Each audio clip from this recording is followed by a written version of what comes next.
Hello my friends, welcome back to my channel. My name is Liv, or Olivia if you've never been here before. Thank you so much for stopping by.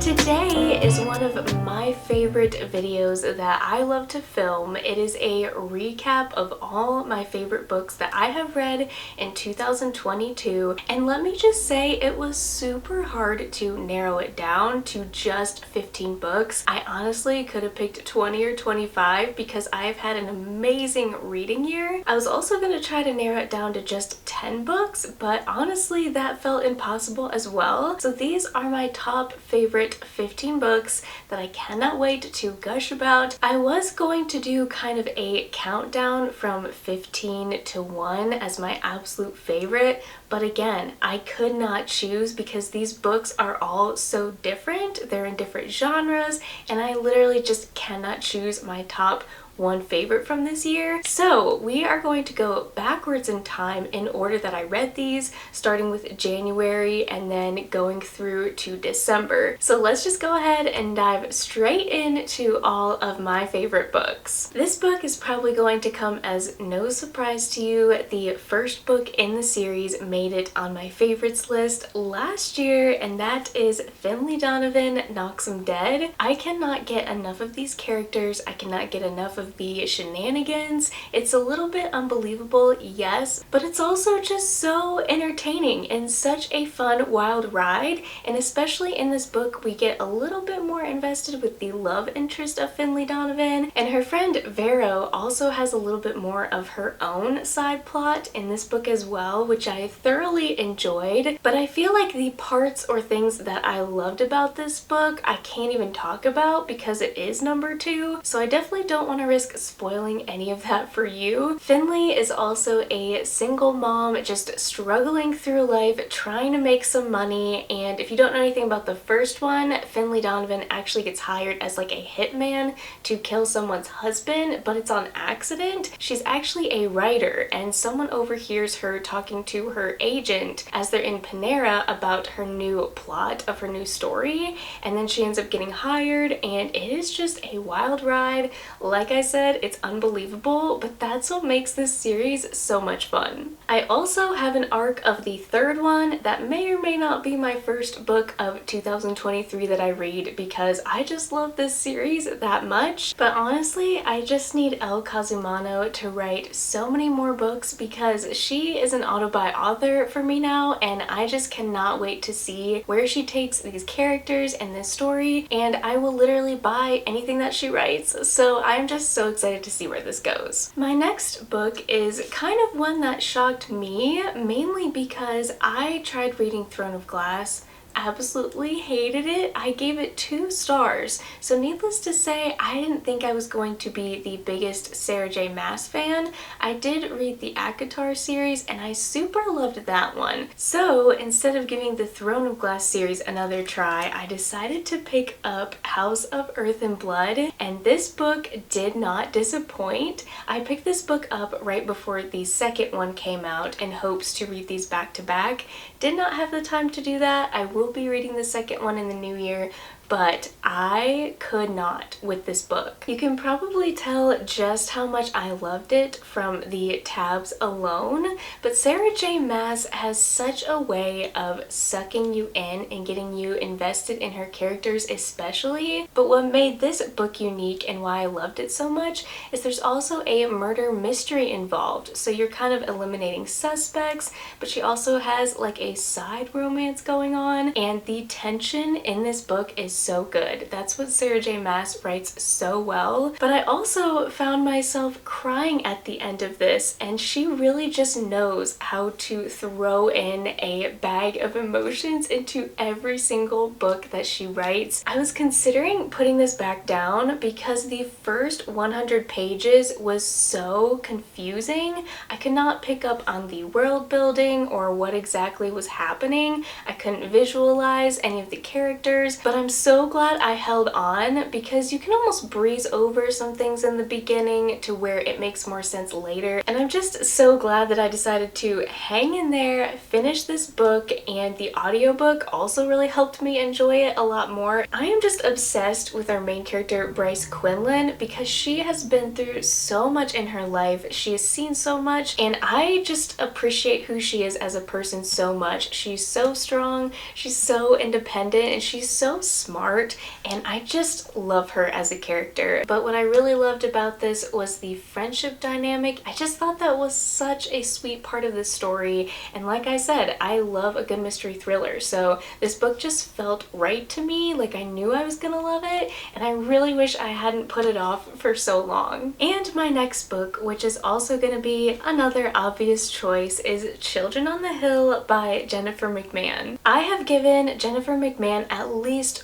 4 or 5 stars with every single book I have read by her, and this book was no exception. Jennifer McMahon still today stands as a top author for me that has written some of the creepiest books I personally have read. Her books are usually defined as mystery thrillers, but this is probably one of the more horror mystery thriller books that I've read, and that's mainly because the ending had me absolutely flabbergasted. I feel like her endings just never disappoint, but I have established such a trust with her, and I'm so glad this still made my list of the top books that I loved this year. Right from the get-go, I knew I was gonna love this book because the back says, inspired by Mary Shelley's Frankenstein that brilliantly explores the eerie mysteries of childhood and the evils perpetrated by the monsters among us. I love the story of Frankenstein so much. I think Mary Shelley was such a genius for her time, and there was so much inspiration that was drawn from that. But another big thing that I have found out this year is I love when creepy children are the main characters. I just find it so intriguing for some reason. But not only was there dual timelines in here, which I am a huge sucker for, there was also journal entries from a book called The Book of Monsters that our main character was writing as she was older. So then we have her going back in time, living with her aunt, who was a doctor, kind of at this mental hospital, I guess you could say, which is also another big buzzword for me. I love anything in asylums. So this was just the perfect formula for me personally. I think the ending is really gonna make or break the story for you, but I just love chatting about this book. So if you have read it, let me know what you thought of the ending too, because I just... oh, it was just so crazy. Another book that also took me by huge surprise because it was a debut novel, but also had very similar vibes to this, so it kind of makes sense why I love it, but that is Anatomy, a Love Story by Dana Schwartz. I honestly think between these two, it really sparked my interest for dark gothic tales and creepy kind of stories. This is one of those books that you question if it's a young adult book, because there are so many different grotesque things. There are grave diggers. There's a class that our main character girl goes to because she wants to become a doctor, and he just talks about in detail so many different things about anatomy. I personally loved those aspects of the book. I felt like it made it so much more intriguing. Out of all of these authors, I'm definitely going to be keeping an eye on her the most because I am just so intrigued where she can take books, especially if she ever writes an adult book. But I just cannot with this cliffhanger, and I'm just so excited to see where this author goes. This next book is probably not going to be a surprise to you because I'm assuming it'll be on a lot of other people's list.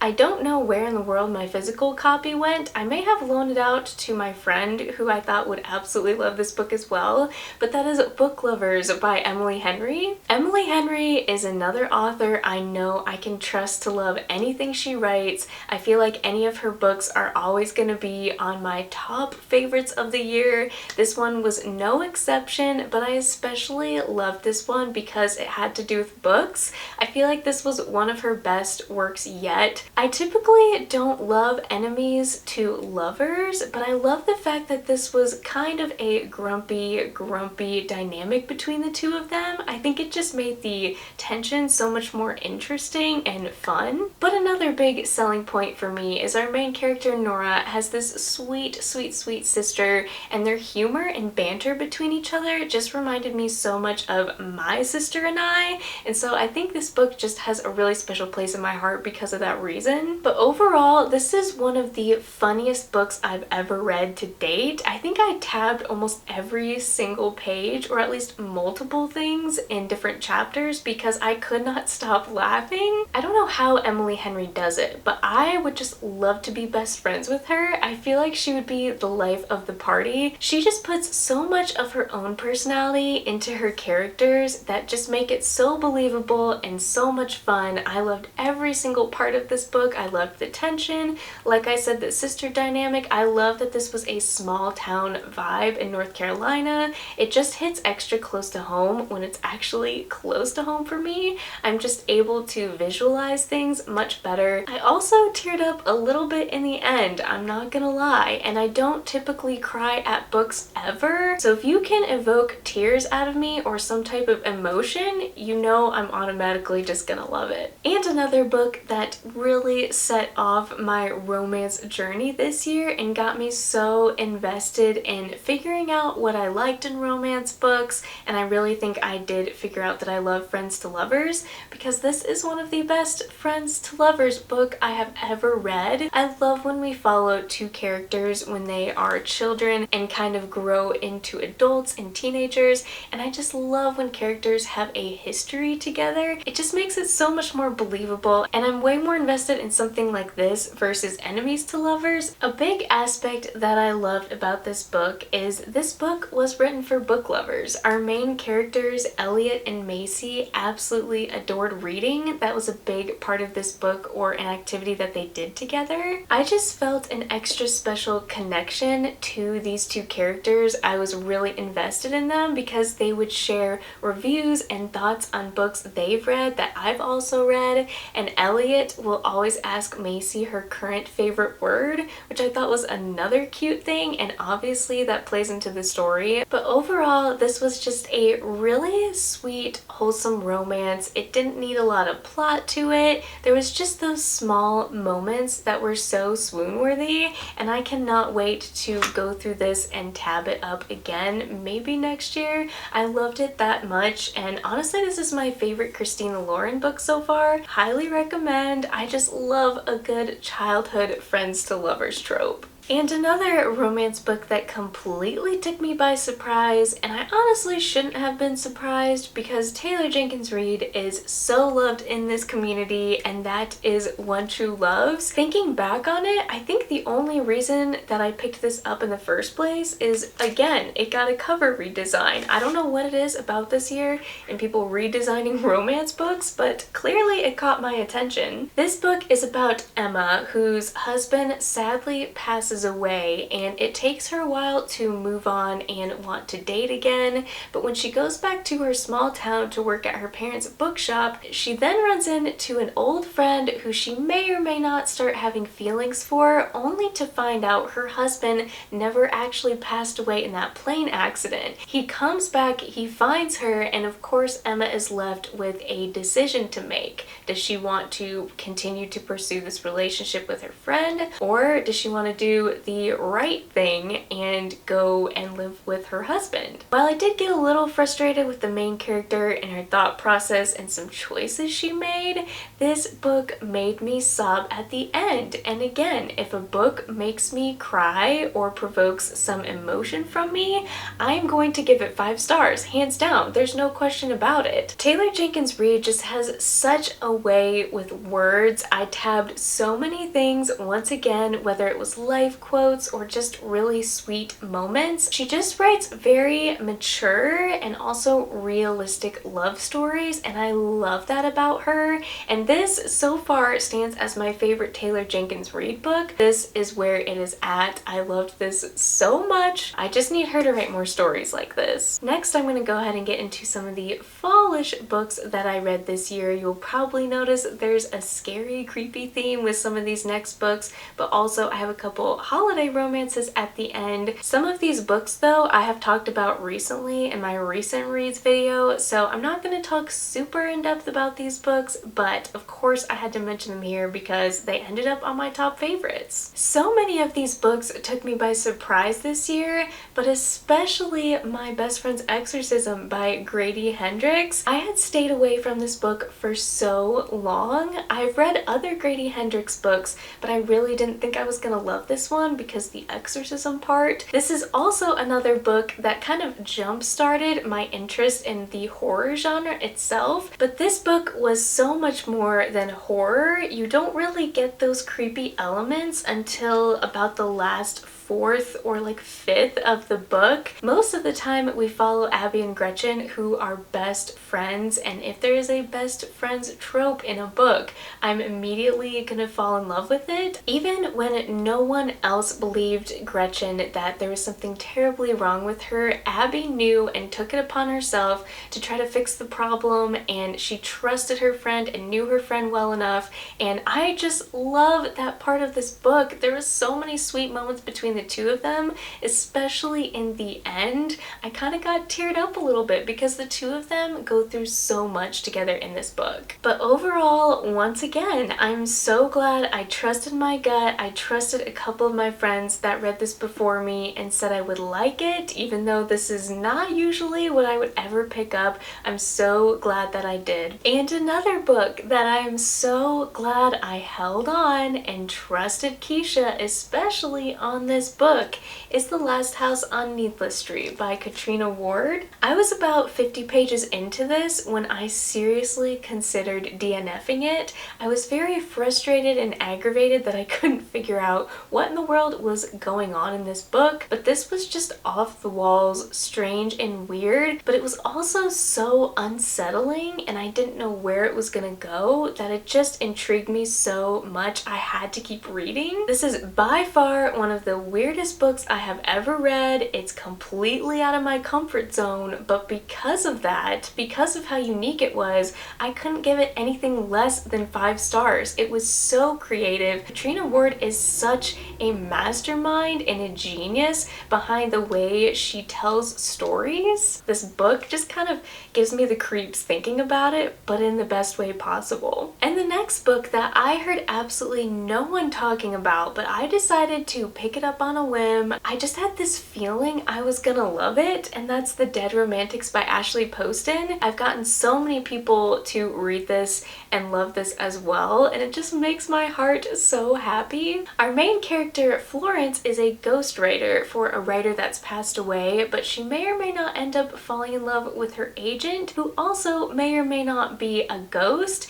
You also explore a lot of family dynamics and grief in this book because her father has passed away. So she ends up going back to this small town for his funeral, and it just kind of reminded me of Schitt's Creek with how quirky the siblings were in their interactions together, but also a little bit of the Addams Family. I don't know why that is, but I can just imagine all of these characters dressed in weird, quirky clothing. It's kind of dark, but it's also super humorous. And the plot twist, I was not expecting any type of plot twist. Like, typically there isn't one in romance books, but I loved the suspense of the reveal of that, and there was just nothing about this book that I have to complain about. I just was invested from the very beginning. The pacing was amazing, and I just cannot shut up about this book. So I want to say, Ashley Poston, you may have made it as an auto-buy author on my list this year. Another book that is very different from the rest of these because it is a memoir or biography,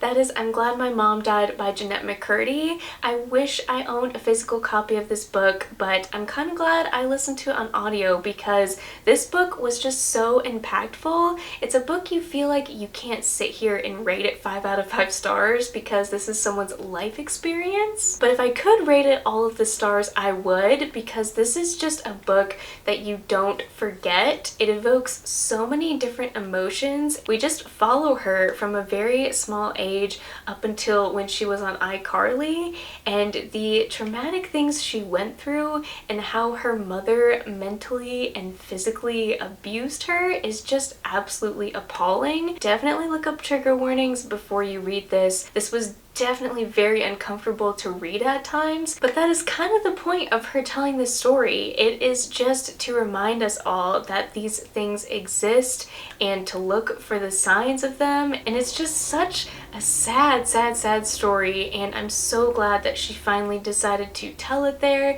and get it out in the open. I think it just makes us all a lot more aware that these things exist, even if we don't struggle with them ourselves. This was just such an impactful, powerful book, and I really hope that she ends up writing more. And then we have another book that holds a special place in my heart because In the Company of Witches is the first cozy mystery I have ever read, and I'm so glad that the first one I've ever read is on this list because it was so good and I was so skeptical and scared going into this genre. I've never read it before, and I used to be just a fantasy girl last year, so I'm so glad that I've made friends that have pushed me to kind of explore these genres because I fell in love with this book. This book wasn't only a mix of mystery and funny and kind of suspenseful, but you've also got quirkiness and characters, but I also shed a tear at the end of this, and like I said before, it takes a lot for me to cry at a book.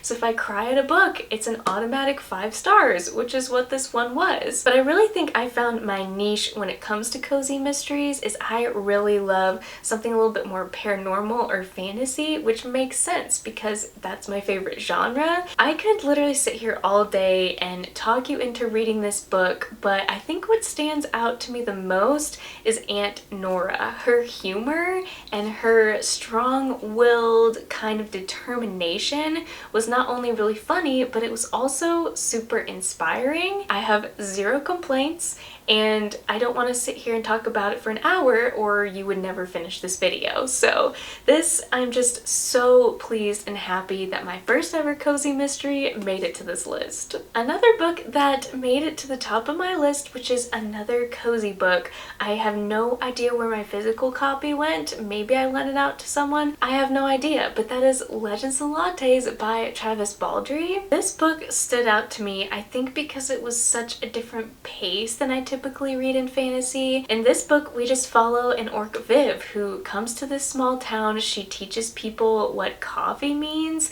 and she starts this coffee slash bakery kind of shop, and it was just so fun to explore some of the characters, follow them along on their day-to-day life. It was a very simple story, but yet there was enough plot to keep you interested. I just loved the details and the atmosphere of this book, especially if you're a coffee lover. It just made sense why I would love this book. The details of the food description and the drinks just were absolutely enchanting. I loved the small town cozy feels, but overall why I think I loved this book so much is it was wholesome, it was heartwarming, but it was also just so different from the fantasy that I'm used to. So this was just such a unique, fun story, and I just can't wait to figure out more cozy fantasy books to read. And the last 2 books, which you guessed it, are holiday romance books, literally starting with Holiday Romance. This was a book that I took a gamble on. Once again, I had barely heard anyone talk about it, like the Dead Romantics. I didn't hear anyone hyping it up, no one talking about it on Bookstagram or BookTube, but I honestly can't even remember thinking back how I came across this. All I knew is that this was like a 4.5 average rating on Goodreads. I needed to figure out why for myself. I also loved that this story had a different premise than your typical festive holiday story. We follow our 2 characters that are trying to get home from Chicago to Dublin, Ireland, and I just loved that this story had adventure, but you also have already established a good relationship between the 2 of them, and you're going back and forth in time time to kind of build that connection with them within the story, and I just love a good friends to lovers romance. You guys already know that. I always describe this book as Christina Lauren and Emily Henry had a baby, mainly because the writing reminded me of Christina Lauren, but the banter between the two characters, I mean, I tabbed. Everything that is read are moments that I literally laughed out loud. So the banter between the two of them just reminded me so much of Emily Henry. Obviously, could never trump Emily Henry, but there was so many different similarities with the characters and the way they interacted. It could just be because this was the first holiday romance book I honestly think I've ever read in my life. I loved the main character love interest. He is just so sweet. There's a whole page at the end of him describing why he loves her and why he's loved her for the past 10 years, and I'm telling you, it was just so swoony to me. And last but definitely not least is A Cross-Country Christmas by Courtney Walsh, not to be confused with Catherine Walsh, and this one piqued my interest mainly because I kept seeing people last year talk about this book. It was everywhere. What I loved about this story is it's just full of grace and healing and forgiveness, which I feel like you don't often get within romance books. It's kind of like, yeah, it's a feel-good book, I forgive you, but I love that we follow the two of them together and they have that history of hurting one another in the past, but just kind of growing out of that and growing into their relationship now. I thought was just so sweet, and this story was so good. There's just a lot more wholesome, precious, sweet moments between these two characters. It doesn't rely on physical attraction, and that's what I really loved about this story. I teared up in the end because it was just so much more deep and meaningful than any other romance that I've read before, and I wish I could describe to you a couple moments that I loved about this book, but that would be a huge spoiler. So if this is not on your list or you didn't get to read it this year, definitely add it for your list next year. I loved Lauren so much because she's just a go-getter, strong, kind of independent type 1 person that I could relate to so much. Obviously, if a character is relatable, I'm just gonna connect and be invested more in the story right up front. I think that's a big part about why I love this book so much. Well, my friends, there you have it. Those are my top 15 books that I absolutely love this year. I would recommend these books to, honestly, anyone and everyone I know and can. I just feel like there's something for everyone in these books, and I just love them so much, and I hope you find maybe a new recommendation or I motivate you to add one of these books to your 2023 TBR. Before you leave this video, definitely let me know what books stood out to you this year. What was your top favorite or even top favorite books this year, because I can definitely be swayed to add some more books to my list for next year, and who knows, maybe they might end up being a favorite for me as well. As always, I love you guys so much. Thank you for watching, and I will see you in my next video.